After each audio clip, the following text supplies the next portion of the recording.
4.09 lakh crores budget, 4 lakh ಚಿಲ್ಲರೆ budget, 4 lakh ಕೋಟಿ ಚಿಲ್ಲರೆ ಬಜೆಟ್. ಅದರಲ್ಲಿ 4,000 ಕೋಟಿ ರೂಪಾಯಿ ಅಷ್ಟೇ ಅಲ್ಪಸಂಖ್ಯಾತರಿಗೆ. ಆ 4,000 ಕೋಟಿನಲ್ಲಿ ಅದರಲ್ಲೂ 500-600 ಕೋಟಿ ರೂಪಾಯಿ ಸಂಬಳ ಅದಕ್ಕಿದು ಹೋಗ್ತದೆ. ಸುಮಾರು ಅಂದಾಜು ಒಂದು 3,500 ಕೋಟಿ ರೂಪಾಯಿ ಬಜೆಟ್. ಎಷ್ಟು? 4 ಲಕ್ಷ ಕೋಟಿನಲ್ಲಿ. ಅದಕ್ಕೆ ಇವ್ರು ಹಲಾಲ್ ಬಜೆಟ್. ಮೈನಾರಿಟಿನಲ್ಲಿ ಜೈನ್ಸ್ ಬರ್ತಾರೆ, ಬುದ್ಧಿಸ್ಟ್ ಬರ್ತಾರೆ, ಕ್ರಿಶ್ಚಿಯನ್ಸ್ ಬರ್ತಾರೆ, ಮುಸಲ್ಮಾನರು ಬರ್ತಾರೆ. ಅಷ್ಟು ಕೂಡ ಅವ್ರಿಗೆ ಕಾಮನ್ ಸೆನ್ಸ್ ಇಲ್ಲ. ಬಿಜೆಪಿ ಅವರಿಗೆ 42,000 ಕೋಟಿ ರೂಪಾಯಿ ನಾವು SC ST ಇಟ್ಟಿದ್ದು ಅದು ಕಣ್ಣಿಲ್ಲ. 26,000 ಕೋಟಿ ರೂಪಾಯಿ ಗ್ರಾಮೀಣ ಅಭಿವೃದ್ಧಿ ಮತ್ತೆ ಪಂಚಾಯತ್ ರಾಜ್ ಇಲಾಖೆಗೆ ಕೊಟ್ಟಿರೋದವ್ರು ಗಮನಿಸಿಲ್ಲ. 51,000 ಕೋಟಿ ರೂಪಾಯಿ ನಾವು ಗ್ಯಾರಂಟಿಗೆ ಇಟ್ಟಿರೋದಕ್ಕೆ ಕಾಣಿಸಿಲ್ಲ. 16,000 ಕೋಟಿ ರೂಪಾಯಿ 33-34 ಲಕ್ಷ ಇರಿಗೇಷನ್ ಪಂಪ್ಸೆಟ್ಸ್ ಸಬ್ಸಿಡಿ ಇಟ್ಟಿರೋದು ನೋಡಿಲ್ಲ. ಬೆಂಗಳೂರಿಗೆ 7,000 ಕೋಟಿ ರೂಪಾಯಿ ಕೊಟ್ಟಿದ್ ನೋಡಿಲ್ಲ. 2,500 ಕೋಟಿ ರೂಪಾಯಿ 500 ಕರ್ನಾಟಕ ಪಬ್ಲಿಕ್ ಶಾಲೆಗಳಿಗೆ ಕೊಟ್ಟಿರೋದವ್ರು ನೋಡಿಲ್ಲ. ನೋಡಿರೋದು ಬರೇ ಇದು 3,500 ಕೋಟಿ ರೂಪಾಯಿ ನೋಡ್ಬಿಟ್ಟು ಹಲಾಲ್ ಬಜೆಟ್ ಅಂತ ಇಡೀ ಕರ್ನಾಟಕ ರಾಜ್ಯಕ್ಕೆ ಅವಮಾನ ಮಾಡ್ತಾರೆ. ಸೊ ಹಾಗಾದ್ರೆ ಈ ಹಲಾಲ್ ಬಜೆಟ್ ಇಡೀ ರಾಜ್ಯ ಮತ್ತೆ ರಾಷ್ಟ್ರಕ್ಕೆ ಇರ್ಬೇಕಲ್ವಾ? ಈಗ ಮಹಾರಾಷ್ಟ್ರದಲ್ಲಿ ಆದ್ರೆ ಇವ್ರ ಪ್ರಕಾರ ಏನಾದ್ರೂ ಅಲ್ಪಸಂಖ್ಯಾತರಿಗೆ ಏನಾದ್ರೂ ಸ್ವಲ್ಪ ಬಜೆಟ್ ಇಟ್ಬಿಟ್ರೆ ನಾವು ದೇಶದ್ರೋಹಿಗಳಂತೆ. ಅಂದ್ರೆ ಪಕ್ಕದ ರಾಜ್ಯದಲ್ಲಿ ಯಾರ ಸರ್ಕಾರ ಇರೋದು? ಡಬಲ್ ಇಂಜಿನ್ ಸರ್ಕಾರ ತಾನೆ. ಅಂದ್ರೆ ಅವರು ದೇಶದ್ರೋಹಿಗಳ? Maulana Azad minority financial development corporation 700 crore ರೂಪಾಯಿ ಬಜೆಟ್ ಇತ್ತು, ಈಗ 1,000 ಕೋಟಿ ರೂಪಾಯಿ ಮಾಡಿದ್ದಾರೆ ಮಹಾರಾಷ್ಟ್ರ ಗವರ್ಮೆಂಟ್. ಅಂದ್ರೆ ಇವ್ರ ಲೆಕ್ಕದ ಪ್ರಕಾರ, ಇವ್ರ ಲಾಜಿಕ್ ಪ್ರಕಾರ ಅವರು ಇದೆ ಅಲ್ವಾ ಸರ್? ಮತ್ತೆ ಆಂಟಿ ನ್ಯಾಷನಲ್ಸ್ ಅಲ್ವಾ? ಮತ್ತೆ ಮಾದರಸನಲ್ಲಿ ಯಾರು ಹೇಳ್ಕೊಡ್ತಾರೆ, ಪಾಠ ಮಾಡ್ತಾರೆ, ಅವರಿಗೆ ಸ್ಯಾಲರಿಯನ್ನ 3 ಪಟ್ಟು ಮಾಡಿದ್ದಾರೆ. ಒಂದಲ್ಲ, ಎರಡಲ್ಲ, 3 ಪಟ್ಟು ಮಾಡಿದ್ದಾರೆ. ಅಂದ್ರೆ ಇವ್ರು ಎಷ್ಟು ದೊಡ್ಡ ಆಂಟಿ ನ್ಯಾಷನಲ್ಸ್ ಇರಬೇಕು? ಇವ್ರ ಪ್ರಕಾರನೇ ಅಲ್ಪಸಂಖ್ಯಾತರಿಗೆ ದುಡ್ಡು ಕೊಟ್ರೆ ನಾವೆಲ್ಲ ದೇಶದ್ರೋಹಿ ಆಗ್ತಾ ಇದ್ರೆ, ನಾವು ಪಾಕಿಸ್ತಾನನ್ನ ಕಟ್ತಾ ಇದ್ರೆ, ಅಂದ್ರೆ ಮೋದಿ ಅವರು ಅದೇ ಮಾಡ್ತಾ ಇರೋದಲ್ಲ. ಮಿನಿಸ್ಟ್ರಿ ಆಫ್ ಮೈನಾರಿಟಿ ಅಫೇರ್ಸ್ ಏನಕ್ಕೆ ಇರಬೇಕು ಯೂನಿಯನ್ ಗವರ್ಮೆಂಟ್ ನಲ್ಲಿ? ಅವ್ರದ್ದು ಸುಮಾರು 4,000 ಕೋಟಿ ರೂಪಾಯಿ ಬಜೆಟ್ ಇದೆ. ಅಂದ್ರೆ ಮೋದಿ ಅವರು ದೇಶದ್ರೋಹಿನಾ? ನಿಮ್ಮ ಕೇಂದ್ರ ಬಿಜೆಪಿ ಸರ್ಕಾರನೂ ಕೂಡ ದೇಶದ ವಿರುದ್ಧ ಕೆಲಸ ಮಾಡ್ತಾ ಇದೆಯಾ? ಭಾರತ ದೇಶ ಕಟ್ಟದ್ ಬಿಟ್ಟು ಅವರು ಪಾಕಿಸ್ತಾನ, ಅಫ್ಘಾನಿಸ್ತಾನ ಕಟ್ತಾ ಇದಾರ ಇಲ್ಲಿ? ನಿಮ್ ಲಾಜಿಕ್ ಪ್ರಕಾರನೇ ನಿನ್ನೆ ಮತ್ತೆ ಏನೋ ಒಂದು ಸರ್ಕಾರಿ ಜಿಹಾದ್ ಅಂತ ಸ್ಟಾರ್ಟ್ ಮಾಡಿದ್ದಾರೆ. ಏನು ಕ್ಯಾಟಗರಿ 2Bಗೆ ನಾವು ಕಾಂಟ್ರಾಕ್ಟ್ ಮೀಸಲಾತಿಯನ್ನ ನಾವು ವಿಸ್ತರಣೆ ಮಾಡಿರೋದು. ಈಗಾಗಲೇ SC STಗೆ ಈಗಾಗಲೇ 17.15%, STಗೆ 6.95% ರಿಸರ್ವೇಶನ್ ಇದೆ. ಕ್ಯಾಟಗರಿ 1 ಯಾರ್ಯಾರು 95 ಕಮ್ಯುನಿಟಿ ಬರುತ್ತೆ, ಕುರ್ಮಿ, ಬೆಸ್ತ, ವಡ್ಡರ್, ತಳ್ವಾರ, ಉಪ್ಪಾರ, ಗೊಳ್ಳ, ಯಾದವ, ಹೀಗೆ 95 ಕಮ್ಯುನಿಟೀಸ್ ಬರುತ್ತೆ. ಕ್ಯಾಟಗರಿ 1 ಅಲ್ಲಿ ಮೀಸಲಾತಿ ಇದೆ. ಕ್ಯಾಟಗರಿ 2A ಏನ್ 15% ರಿಸರ್ವೇಶನ್ ಕೊಡ್ತೀವಿ, 102 OBC ಗ್ರೂಪ್ಸ್ ಇದೆ ಇದರಲ್ಲಿ. ಕುರುಬರು ಇರ್ಬೋದು, ಈಡಿಗರು ಇರ್ಬೋದು, ಬಿಲ್ಲವ ಇರ್ಬೋದು, ನಿಮ್ಮ ಕುಂಬಾರ ಇರ್ಬೋದು, ಸವಿತಾ ಸಮಾಜದವರು ಇರ್ಬೋದು, ಮಡಿವಾಳರು ಇರ್ಬೋದು, ವಿಶ್ವಕರ್ಮ ಇರ್ಬೋದು. ಕ್ಯಾಟಗರಿ 2A ನಲ್ಲಿ ಮೀಸಲಾತಿ ಆಗ್ಲೇ ಇದೆ. ಈಗ ಕ್ಯಾಟಗರಿ 2Bಗೆ ನಾವು ವಿಸ್ತರಣೆ ಮಾಡಿದ್ದೀವಿ. ತಪ್ಪೇನಿದೆ? ಅವ್ರಿಗೇನಾದ್ರೂ ಸ್ವಲ್ಪ ಕಾಮನ್ ಸೆನ್ಸ್ ಅನ್ನೋದಿದೆಯಾ ಬಿಜೆಪಿ ಅವರಿಗೆ? ಕಾನೂನಿನ ಅರಿವು, ಯೋಜನೆಗಳ ಅರಿವು ಏನಾದ್ರೂ ಓದ್ಕೊಂಡು ಬರ್ತಾರಾ? ಏನ್ ಸುಮ್ಮನೆ ಬೆಳಿಗ್ಗೆ ಅವ್ರು ವಾಟ್ಸ್ಆಪ್ ಯೂನಿವರ್ಸಿಟಿ ನೋಡ್ಕೊಂಡು ಸದನಕ್ಕೆ ಬರ್ತಾ ಇದಾರ? ನನ್ಗೆ ಗೊತ್ತಿಲ್ಲ. ಇದನ್ನ ದಯವಿಟ್ಟು ಬಿಜೆಪಿ ಅವರಿಗೆ ತಾವು ತಿಳಿಸಿ ಹೇಳಬೇಕು. ಬಿಜೆಪಿ ಅವರಿಗೆ ನಿಮ್ಗೆ ಗೊತ್ತಿದ್ರೋ ಇಲ್ಲೋ, ಜಮಾಲ್ ಸಿದ್ಕಿ ಅನ್ನೋರು ಯಾರು ಗೊತ್ತಾ ಸರ್ ತಮ್ಗೆ ಗೊತ್ತಾ ಮೇಡಮ್? ಜಮಾಲ್ ಸಿದ್ಕಿ ಅನ್ನೋರು ನ್ಯಾಷನಲ್ ಮೈನಾರಿಟಿ ಮೋರ್ಚಾ ಅಧ್ಯಕ್ಷರು ಬಿಜೆಪಿದು. ಯಾರು? ನ್ಯಾಷನಲ್ ಮೈನಾರಿಟಿ ಮೋರ್ಚಾ ಅಧ್ಯಕ್ಷರು. ನೀವು ಮುಸಲ್ಮಾನರಿಗೆ ಓಲೈಕೆ ಮಾಡ್ತಾ ಇಲ್ಲ ಅಂತ ಹೇಳ್ಬಿಟ್ರೆ ನೀವ್ ಯಾಕೆ ಮೋರ್ಚಾ ತೆಗ್ದಿದ್ದೀರಾ? ಅವ್ರ ಅಧ್ಯಕ್ಷ ನಿನ್ನೆ ಒಂದು ಸ್ಟೇಟ್ಮೆಂಟ್ ಮಾಡ್ತಾರೆ. ಏನ್ ಸ್ಟೇಟ್ಮೆಂಟ್ ಅಂದ್ರೆ, ಎಲ್ಲ ಬಿಜೆಪಿ ನಾಯಕರು ಕೂಡ ಮಸೀದಿಗಳ ಹೊರಗಿದ್ದಿ ಅಲ್ಪಸಂಖ್ಯಾತರಿಗೆ ಮತ್ತು ವಿಶೇಷವಾಗಿ ಈ ರಂಜಾನ್ ಹಬ್ಬದ ಸಂದರ್ಭದಲ್ಲಿ ಎಲ್ಲ ಮುಸಲ್ಮಾನರಿಗೆ ನಾವು ಮೋದಿ ಹೆಸರಲ್ಲಿ ಸೌಗಾತೆ ಮೋದಿ ಅಂತ ಕಿಟ್ ಕೊಡ್ತಾ ಇದ್ದೀವಿ. ಸೌಗಾದೆ ಮೋದಿ, ಸೌಗಾದ್ ಅಂದ್ರೆ ಹಿಂದಿನಲ್ಲಿ ಉಡುಗೊರೆ, ಗಿಫ್ಟ್. ಮೋದಿ ಕಡೆಯಿಂದ ಗಿಫ್ಟ್ 32 ಲಕ್ಷ ಈದ್ ಕಿಟ್ಗಳು, ರಂಜಾನ್ ಕಿಟ್ಗಳನ್ನ ಬಿಜೆಪಿ ರಾಷ್ಟ್ರ ಅಧ್ಯಕ್ಷರು ಡಿಸ್ಟ್ರಿಬ್ಯೂಟ್ ಮಾಡ್ತಾ ಇದ್ದಾರೆ ಮೋದಿಯವರ ಹೆಸರಲ್ಲಿ. ಇದು ಓಲೈಕೆ ಅಲ್ವೇನ್ರಿ? ಇದು ಪಾಪ ಅನ್ಸುತ್ತೆ. ಈಗ ಮತ್ತೆ ಬಿಜೆಪಿ ರಾಜ್ಯಾಧ್ಯಕ್ಷರು ಯತ್ನಾಳ್ ಅವರು, ರೇಣುಕಾಚಾರ್ಯ ಅವರು, ವಿಜೇಂದ್ರ ಅವರು, ಅಶೋಕ್ ಅವರು ಟೋಪಿ ಹಾಕೊಂಡು ಮಸೀದಿ ಮುಂದೆ ಲೈನ್ ನಲ್ಲಿ ನಿಂತ್ಕೋಬೇಕಾಗ್ತದೆ ಸರ್. ಇವರು ಪಾಪ ಮೋದಿ ಅವರ ಹೆಸರಲ್ಲಿ ಉಡುಗೊರೆ ಕೊಡ್ಲಿಕ್ಕೆ. ಇದೆಂತ ನಿಮ್ದು ಎರಡೆರಡು ನಾಲ್ಗೆ, ಎರಡೆರಡು ನೀತಿ, ಎರಡೆರಡು ತತ್ವ. ಈಗ ಬೇರೆ ರಾಜ್ಯಗಳಲ್ಲಿ ಇವರು ನಿಮ್ಮ ಬಿಜೆಪಿಯವರು ನಾವು ಕರ್ನಾಟಕ ಪಾಕಿಸ್ತಾನ್ ಮಾಡಕ್ ಹೊರಟಿದೀವಿ, ಅಫ್ಘಾನಿಸ್ತಾನ್ ಮಾಡಕ್ ಹೊರಟಿದೀವಿ ಅಂತ ಹೇಳ್ತಾರಲ್ಲ ಬಿಜೆಪಿಯವರೇ. ಗುಜರಾತ್ ನಲ್ಲಿ 30 ಮುಸ್ಲಿಂ ಕಮ್ಯುನಿಟಿ OBC ಕ್ಯಾಟಗರಿಗೆ ಹಾಕ್ಬಿಟ್ಟು 27 ರಿಸರ್ವೇಶನ್ ಸ್ಟೇಟ್ ಸರ್ವಿಸ್ ಅಲ್ಲಿ ಕೊಡ್ತಾ ಇರೋದು ನಿಮ್ ಸರ್ಕಾರ. ಎಷ್ಟು? 27% in state services because they are categorised in OBC. 30 Muslim communities. Uttar Pradesh ಮೊನ್ನೆ ತಾನೇ ಕುಂಭಮೇಳ ಮಾಡಿದೀರಾ, ಹಿಂದೂಗಳು ಉಳಿಬೇಕು ಅಂತ ನೀವೇನೇನೋ ದೊಡ್ಡ ದೊಡ್ಡ ಭಾಷಣ ಮಾಡಿದೀರಾ. ಉತ್ತರ ಪ್ರದೇಶದಲ್ಲಿ 30 ಜಾತಿಗಳು, ಉಪಜಾತಿಗಳು ಮುಸ್ಲಿಮ್ದು 27% ಕೋಟಾ OBC ನಲ್ಲಿ ಇದೆ ಉತ್ತರ ಪ್ರದೇಶದಲ್ಲಿ. ಮಹಾರಾಷ್ಟ್ರನಲ್ಲಿ 22 OBC ಕಾಸ್ಟ್ ಅಲ್ಲಿ 40% ಮುಸ್ಲಿಂ ಕಮ್ಯುನಿಟಿ ಇದೆ ಅದರಲ್ಲಿ. ಬಿಹಾರ್ನಲ್ಲಿದೆ. ಮಧ್ಯಪ್ರದೇಶನಲ್ಲಿ 38 ಕಾಸ್ಟ್ ಏನು ಉಪಜಾತಿಗಳು ಮುಸ್ಲಿಂನದು OBC ಕ್ಯಾಟಗರಿನಲ್ಲಿ ಇದೆ. ಯಾವಾಗ ಹಾಕಿದ್ದದು? 2021ರಲ್ಲಿ ನಿಮ್ ಸರ್ಕಾರ, ಬಿಜೆಪಿ ಸರ್ಕಾರ ಇದ್ದಾಗ. ಇದು ಏನಂತೀರಾ? ಇದು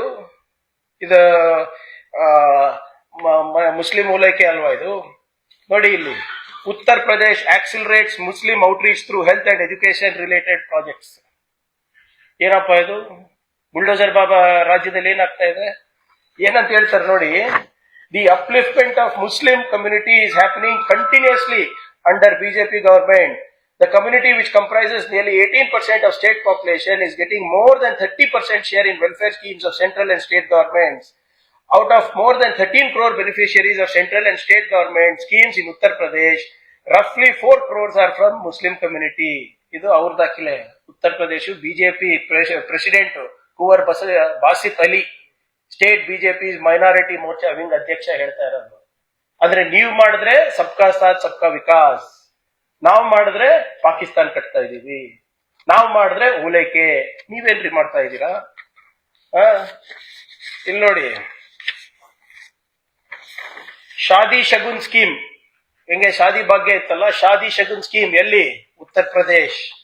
ನಾನು ಹೇಳ್ದಲ್ಲ, Modi's kits to 32 lakh Muslims on Eid in nationwide outreach. 32,000 office bearers, the 32,000 office bearers of the front will contact mosques and deliver Saugate Modi to 32 lakh people through Saugate Modi kits. ನಿನ್ನೆದು ಅವ್ರು ಓದಲ್ಲ ಇವೆಲ್ಲ. ನಿನ್ನೆ ಅವರ ಕೇಂದ್ರ ಸರ್ಕಾರದ ಸಚಿವರೊಬ್ರು ನಿತಿನ್ ಗಡ್ಕರಿ ಅವರು statement ಮಾಡ್ತಾರೆ. ಇದು ನಿತಿನ್ ಗಡ್ಕರಿ ಅವ್ರ ಸ್ಟೇಟ್ಮೆಂಟ್ ನಿನ್ನೆದು. ಏನಂತ ಹೇಳ್ತಾರೆ ಅಂದ್ರೆ, in our society the community that needs education the most is Muslim community. ಹಿಂದುಳಿದ ವರ್ಗ ಇದ್ದಾರೆ, ಅತ್ಯಂತ ಹಿಂದುಳಿದ ಸಮಾಜ ಇದೆ, ಅವ್ರಿಗೆ ಶಿಕ್ಷಣ ಕೊಡಬೇಕು. If people from our society become engineers, doctors, IAS and IPS officers, then our society will progress. We may offer prayers in the mosque 100 times, but without embracing science and technology, what will our future look like? ಪ್ರಾರ್ಥನೆ ಮಾಡಿ ಏನಾದ್ರೂ ಮಾಡ್ಕೊಳ್ಳಿ, ಆದ್ರೆ ಎಲ್ಲಿ ತನಕ ವೈಜ್ಞಾನಿಕ ಮನೋಭಾವನೆ ಬರೋದಿಲ್ಲ ನಿಮ್ಮಲ್ಲಿ, ನೀವು ಮುಂದುವರಿಯಕ್ಕೆ ಆಗೋದಿಲ್ಲ. ಬೇರೆ ಸಮಾಜದಲ್ಲಿ IAS IPS ಎಲ್ಲ ಡಾಕ್ಟರ್ಸ್ ಎಲ್ಲ ಆಗ್ತಾ ಇದ್ರೆ, ನಿಮ್ ಸಮಾಜದಲ್ಲಿ ಆಗ್ತಾ ಇಲ್ಲ. ಬರೀ ಪಾನ್ ಅಂಗಡಿಗಳು ತಳ್ಕೊಂಡು, ಟೀ ಸ್ಟಾಲ್ಗಳು ತಳ್ಕೊಂಡು ಸಾಲದು, ನೀವೆಲ್ಲರೂ ಮುಂದುವರಿಬೇಕಂದ್ರೆ ನಿನ್ನೆ. ಅಂದ್ರೆ ಇವರು ಇವಾಗ ದೇಶದ್ರೋಹಿ ಆಗ್ಬಿಟ್ರೇನಪ್ಪ. ನನಗೆ ಅರ್ಥನೇ ಆಗ್ತಾ ಇಲ್ಲ. ಈಗ ಎಲ್ಲರೂ ಇವ್ರ ಕೈಲೇ ಇದೆ. ಈಗ ಮೋದಿ ಅವರು ಅಜ್ಮೇರಿಗೆ ಚಾದರ್ ಕಳಿಸ್ತಾರೆ ಪ್ರತಿ ವರ್ಷ ಅಜ್ಮೇರಿಗೆ. ಅಂದ್ರೆ ಇವ್ರದ್ದೇನಾಗ್ಬೇಕು, ಯಾರೇ ದೊಡ್ಡ ಮುಸ್ಲಿಂ ಲೀಡರ್ಸ್ ಬಂದ್ರು ಹೊರ ದೇಶದಿಂದ ಹೋಗಿ ಅವ್ರಿಗೆ ದಬ್ಕೋತಾರೆ, ಸೆಲ್ಫಿ ತಕ್ಕೋತಾರೆ. ಏನ್ ಸರ್ ಸೆಲ್ಫಿ ಅಂದ್ರೆ ಇವರು ಆಂಟಿ ನ್ಯಾಷನಲ್. ದೊಡ್ಡ ದೊಡ್ಡ ಇವ್ರು ನೋಡಿ, glad to have met my brother, my brother. ಯಾರು ಹೇಳ್ತಾರೆ? ಅದು ಮೋದಿ ಅವರ ಅಧಿಕೃತ ಟ್ವೀಟ್. ಅವ್ರು ಮಾಡಿದ್ರೆ ಬ್ರದರ್ಸ್. ಇದು ಓಲೈಕೆ ಅಲ್ಲ ಅಪ್ಪ, ಇದು ಸಬ್ಕಾ ಸಾಥ್ ಸಬ್ಕಾ ವಿಶ್ವಾಸ. ಇದು ನೋಡಿ ಹೆಂಗೆ ಹೋಗಿ ಒಬ್ಬ ರಾಷ್ಟ್ರದ ಲೀಡರ್ ಹೆಂಗಿರ್ಬೇಕು, ಇರೋರಿಗೆಲ್ಲ ಹೋಗ್ಕೊಂಡು ತಪ್ಕೊಂಡು ಹೋಗ್ತಾರೆ, ಅಪ್ಕೋತಾರೆ ಇವರು. ನಿಮ್ಗೆ ನೆನಪಿದ್ರೆ ಇದೇ ಮೋದಿ ಅವರು ಪಾಕಿಸ್ತಾನಿಗೆ ಹೋಗಿದ್ರು ಅನ್ಇನ್ವೈಟೆಡ್. ನಮ್ಮ ರಾಷ್ಟ್ರದ ಇತಿಹಾಸದಲ್ಲಿ ಯಾವ ಪ್ರಧಾನ ಮಂತ್ರಿನೂ ಕೂಡ ಪಾಕಿಸ್ತಾನಿಗೆ ವಿತೌಟ್ ಇನ್ವಿಟೇಷನ್ ಹೋಗಿಲ್ಲ. ನವಾಜ್ ಶರೀಫ್ ಅವರು ಹುಟ್ಟಿದಬ್ಬಕ್ಕೆ ಹೋಗಿದ್ರು, ನೆನಪಿದ್ಯಾ ತಮ್ಗೆಲ್ಲರೂ? ಹೋಗಿ ವೆಜಿಟೇಬಲ್ ಬಿರಿಯಾನಿ ತಿಂದು ಬಂದ್ರಂತಲ್ಲ. ಅಲ್ಲಿ ನೋಡಿ ಆ ದೇಶ ಹೆಂಗಿದೆ ಅಂದ್ರೆ, ಇವ್ರು ಯಾವಾಗ್ಲೂ ಪಾಕಿಸ್ತಾನ್ ಪಾಕಿಸ್ತಾನ್ ಅಂತ ಜಪ ಮಾಡ್ತಾ ಇದ್ದಾರೆ. ಆ ದೇಶ ಹೇಗಿದೆ ಅಂದ್ರೆ, ಅಲ್ಲಿ ಲ್ಯಾಂಡ್ ಮಾಡಿದ್ರಲ್ಲ ಪ್ರಧಾನ ಮಂತ್ರಿ ಅವರು ಸರ್ಪ್ರೈಸ್ ವಿಸಿಟಿಗೆ, ಅದಕ್ಕೂ ಚಾರ್ಜ್ ಮಾಡಿದ್ದಾರೆ. 2.86 ಲ್ಯಾಕ್ ಚಾರ್ಜ್ ಮಾಡಿದ್ದಾರೆ ಮೋದಿ ಅವರಿಗೆ. ಇದು ಇವ್ರದ್ದು ಕತೆ. ಇನ್ನ ಬಹಳ ಇದೆ, ಇವೆಲ್ಲರೂ ಇದೆ. ಯಾರು ಎಷ್ಟಂತ ತೋರ್ಸೋದು? ಇದು ಫೋಟೋ ನೋಡಿ, ನವಾಜ್ ಶರೀಫ್ ಅವ್ರ ಜೊತೆ. ಕರ್ದೇ ಇಲ್ಲ ಗುರುಗಳೇ ಅವರಿಗೆ. ಹೋಗ್ಬಿಟ್ಟು ಅಲ್ಲಿ ಟೀ ಕಾಫಿ ವೆಜಿಟೇಬಲ್ ಬಿರಿಯಾನಿ ತಿಂದ್ಕೊಂಡು ಬಂದ್ಬಿಟ್ಟಿರಲ್ಲ ಅಲ್ಲಿ, ಕರೀಲಾರ್ದೆ. ಯಾವಾಗ ದೇಶದ ಮರ್ಯಾದೆ ಏನಾಯ್ತು? ಈಗ ನಾನು ಒಂದು ಸವಾಲ್ ಹಾಕ್ತೀನಿ ಇವರಿಗೆ. ಈಗ ಇವ್ರು ಮಾತೆತ್ತಿದ್ರೆ ಏನಾದ್ರೂ ಅಲ್ಪಸಂಖ್ಯಾತರಿಗೆ ಮಾಡಿದ್ರೆ ಓಲೈಕೆ ಅಂತಾರಲ್ಲ. ಈಗ ಸರ್ಕಾರ ನಿಮ್ದೇ ನಡೀತಾ ಇದೆ ಇಲ್ಲ ಇವ್ರೆ? ಅಮಿತ್ ಶಾ ಅವರಿದ್ದಾರೆ, ನಿಮ್ಮ ಮೋದಿ ಅವರಿದ್ದಾರೆ. ಇವರೆಲ್ಲ ಈ ಒಂದು ಸಮಾಜ ನಮ್ಮ ದೇಶದ ನಾಗರಿಕರಲ್ಲ ಅಂತ ಘೋಷಣೆ ಮಾಡ್ಬಿಡಿ. ಯಾರು ಸ್ಕೀಮೇ ಮಾಡಲ್ಲ, ಯಾವ ಸ್ಟೇಟ್ ಗವರ್ಮೆಂಟ್ ಸ್ಕೀಮ್ ಮಾಡಲ್ಲ, ಯಾವ ಸೆಂಟ್ರಲ್ ಗವರ್ಮೆಂಟ್ ಸ್ಕೀಮ್ ಮಾಡೋದಿಲ್ಲ. ನೀವು ಘೋಷಣೆ ಮಾಡಿ. ಯಾರು ಬೇಡ ಅಂದಿದ್ದಾರೆ? ಇವಾಗ ಎಲ್ಲ ಮೆಜಾರಿಟಿ ಇದೆ ಅಲ್ಲ, ಲೋಕಸಭಾದಲ್ಲಿದೆ, ರಾಜ್ಯಸಭಾದಲ್ಲಿದೆ, ಇಡೀ ನಾರ್ತ್ ಇಂಡಿಯಾ ನಿಮ್ದಾಗಿದೆ. Declare these people, declare minorities that they are not citizens of the country, then automatically nothing will apply for them. ಅವ್ರ ನಾಗರಿಕರಲ್ವಾ, ಮನುಷ್ಯರಲ್ವಾ ಅವರು? ನಮ್ಮ ಸಂವಿಧಾನದಲ್ಲಿ ಅವರಿಗೂ ಅವಕಾಶ ಇದೆ ಅಲ್ವಾ? ತಗೊಂಡ್ ಬನ್ನಿ.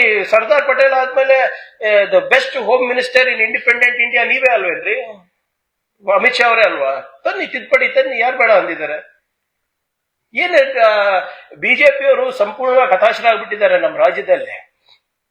ಮೊನ್ನೆ ಚರ್ಚೆ ನೋಡ್ಬೇಕಾಗಿತ್ತು. ಒಬ್ರು ಬಿಜೆಪಿ ನಾಯಕರು ಎದ್ದು ನಿಂತು ಬೆಂಗಳೂರು ಬಾಂಗ್ಲಾದೇಶ ಆಗ್ತಾ ಇದೆ, ಬಾಂಗ್ಲಾದೇಶಿಗಳು ಬರ್ತಾ ಇದ್ದಾರೆ ಅಂತ ಹೇಳ್ತಾರೆ, ಪಾಕಿಸ್ತಾನದಿಂದ ಬರ್ತಾ ಇದಾರೆ ಅಂತ ಹೇಳ್ತಾ ಇದ್ದಾರೆ.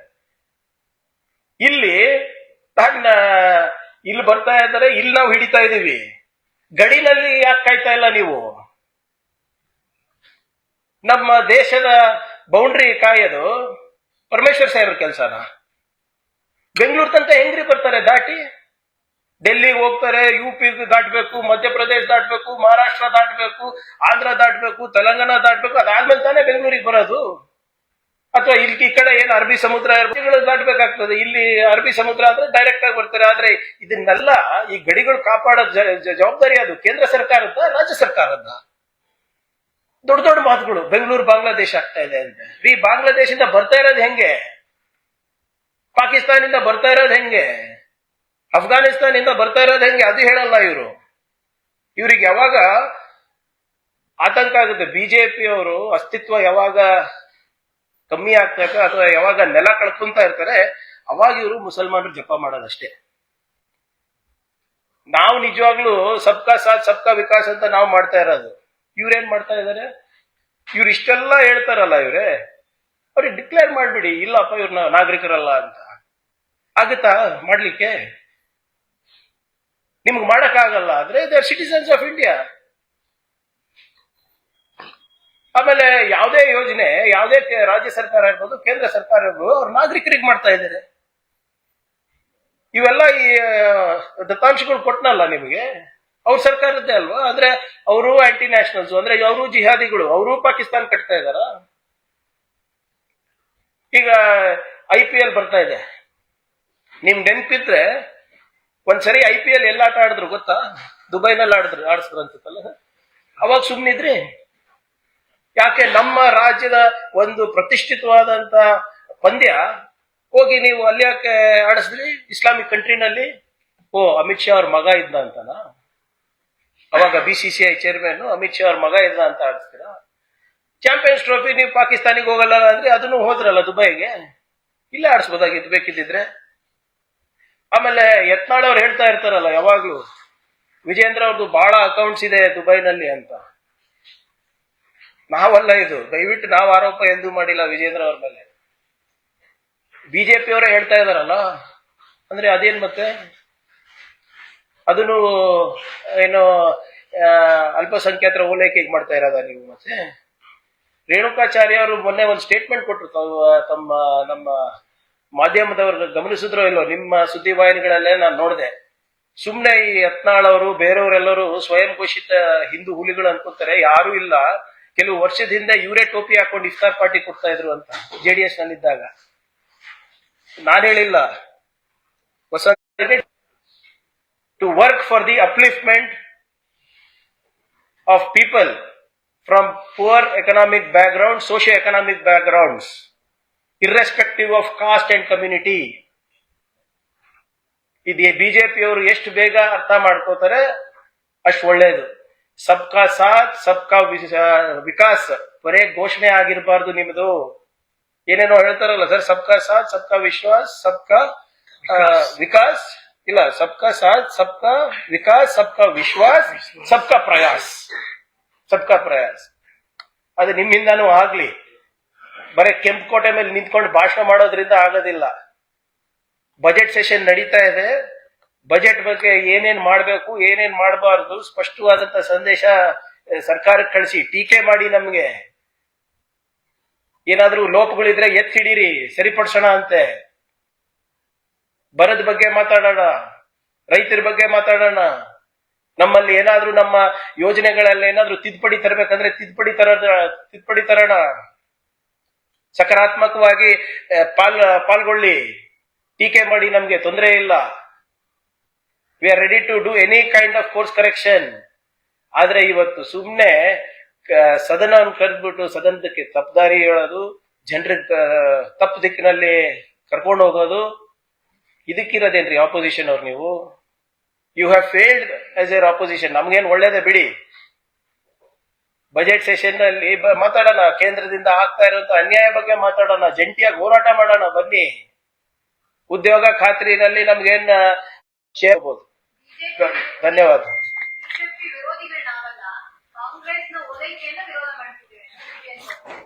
ನಾನು ಕೊಟ್ಟಿದ್ದೀನಲ್ಲ, ಅಂದ್ರೆ ಇವರೆಲ್ಲರೂ ಇಷ್ಟೆಲ್ಲ ದಾಖಲೆಗಳು ಕೊಟ್ಟಲ್ಲ, ಅಂದ್ರೆ ಇವರೆಲ್ಲ ಓಲೈಕೆ ಅಲ್ವಾ? ಇವ್ರು ಮಾಡಿದ್ರು ಇದೇನು ಓಲೈಕೆ ಅಲ್ವಾ? ಅಂದ್ರೆ ಇವ್ರು ಬಜೆಟ್ ಇಟ್ರೆ ಮಾಸ್ಟರ್ ಸ್ಟ್ರೋಕ್ಗಳು, ನಾವು ಬಜೆಟ್ ಇದ್ರೆ ಓಲೈಕೆ. ಅಲ್ಪಸಂಖ್ಯಾತರು ಇದು ಇಲ್ಲ ಅಂದ್ರೆ ಮತ್ತೆ ಯಾಕೆ ಸರ್ಕಾರಿ ಜಿಹಾದ್ ಅಂತ ಹೇಳಿದ್ರು? ಹೇಳ್ಬೇಕಲ್ಲ. ಅದೇ ರಾಜ್ಯಾಧ್ಯಕ್ಷರ ಸ್ಥಾನದಲ್ಲಿ ಇದ್ದಾರೆ ಅವ್ರು ತಾನೇ, ನನ್ ಮಾತಲ್ಲ ಅದು. ಅಂದ್ರೆ ಹೇಗೆ ಓಲೈಕೆ ಆಗ್ತಾ ಇದೆ ಹೇಳಿ? ವಿಸ್ತರಣೆ ಮಾಡಿದೀವಿ, ಎಲ್ಲಾ ಸಮಾಜಗಳಿಗೂ ಕೊಡಬೇಕು ಅಂತ. ಹೌದಪ್ಪ, ಬರೇ ಒಂದು ಸಮಾಜಕ್ಕೆ ಕೊಟ್ರೆ ಅದು ಓಲೈಕೆ ಆಗುತ್ತೆ. ಎಲ್ಲ ಸಮಾಜಕ್ಕೂ ಸಮಬಾಳು ಸಮಪಾಲು ಅಂತ ನಾವು ವಿಸ್ತರಣೆ ಮಾಡಿದಾಗ ಅದು ಹೇಗೆ ಓಲೈಕೆ ಆಗುತ್ತೆ? ಅರ್ಥ ಆಗಿಲ್ಲ. ಇವರು ಶಾದಿ ಶಗುನ್ ಕೊಟ್ರೆ ಮಾಸ್ಟರ್ ಸ್ಟ್ರೋಕ್, ನಾವು ಶಾದಿ ಭಾಗ್ಯ ಕೊಟ್ರೆ ಆಂಟಿ ನ್ಯಾಷನಲ್. ಏನಿದ್ ಲೆಕ್ಕ? ಇವರು ಹೋಗಿ ಏನು ಇದೆ ಅದು ಸೌಗಾದೆ ಮೋದಿ ಕೊಟ್ರೆ ಅದು ಓಲೈಕೆ ಅಲ್ಲ, ನಾವು ಹೋಗಿ ಕೊಟ್ರೆ ಅದು ಓಲೈಕೆ. ಎರಡು ನಾಲ್ಗೆ ಯಾಕೆ ಇವರಿಗೆ? ಎರಡು ನೀತಿ ಯಾಕೆ? ದ್ವಂದ್ವ ನೀತಿ ಯಾಕೆ ಇವರಿಗೆ ಅಂತ ಅಷ್ಟೇ ಕೇಳ್ತಾ ಇರೋದು ನಾವು. ಮಾಡ್ಲಿ, ಹೋರಾಟ ಮಾಡ್ಲಿ. ವಕ್ಫ್ ಹೋರಾಟ ಏನಾಯ್ತು? ಬರ್ಬೇಕಾಗಿತ್ತಲ್ಲ, ಬೀದರಿಂದ ಚಾಮರಾಜನಗರ ತನಕ 2 ತಂಡ ಬರ್ಬೇಕಾಗಿತ್ತು, 1 ತಂಡನೂ ಹೋಗಿಲ್ಲ. ಏನಾಯ್ತು? ಮೂಡ ಹೋರಾಟ ಏನಾಯ್ತು? ಸುಮ್ನೆ ಹೀಗೆ ಪ್ರಾಬ್ಲಮ್. ಬಿಜೆಪಿ ಅವರು ಎಷ್ಟು ಮಾತಾಡ್ತಾರಲ್ಲ ಅಷ್ಟು ಅವರ ನಾಯಕತ್ವದ ಸಾಮರ್ಥ್ಯವನ್ನ ತೋರಿಸ್ತಾ ಇದ್ದಾರೆ. ಒಳ್ಳೇದೇ ನಮ್ಗೆ.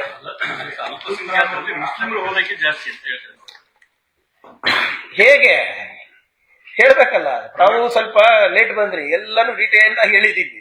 ಹೇಗೆ ಇಂಥದ್ರಿಂದ ಇದು ಬರೀ ಅವ್ರಿಗೆ ಸ್ಪೆಷಲ್ ಆಗಿದೆ ಅಂತ ಹೇಳಿದ್ರೆ then okay. Minorities includes Jains, Buddhist, Christians.